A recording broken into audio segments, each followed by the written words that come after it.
Tamil Nadu assembly ఎన్నికల ఫలితాలు సంచలనాత్మక మలుపులు తిరిగాయి. మే 4, 2026న విడుదలైన ఫలితాల ప్రకారం ద్రవిడ రాజకీయాల్లో ఒక సరికొత్త శకం మొదలైంది.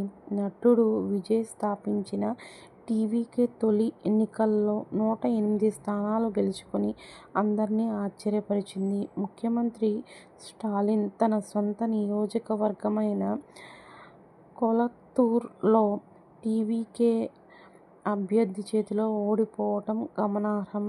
మెజారిటీకి 10 సీట్లు తక్కువగా ఉన్న తరుణంలో విజయ్ ఈ రోజు అంటే మే 7, 2026న గవర్నర్ను కలిసి ప్రభుత్వం ఏర్పాటుకు క్లెయిమ్ చేశారు. కాంగ్రెస్ పార్టీ 5 సీట్లు విజయ్కు మద్దతు ప్రకటించడంతో టీవీకే బలం 113కు చేరింది. అయితే మెజారిటీ నిరూపించుకోవడానికి మరో 5 మంది ఎమ్మెల్యేల మద్దతు అవసరం.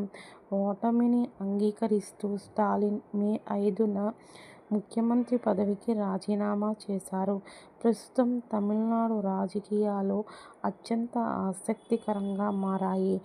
విజయ్ ఇతర స్వతంత్ర అభ్యర్థుల మద్దతు కూడగట్టుకుని ముఖ్యమంత్రిగా ప్రమాణ స్వీకారం చేసే దిశగా అడుగులు వేస్తున్నారు.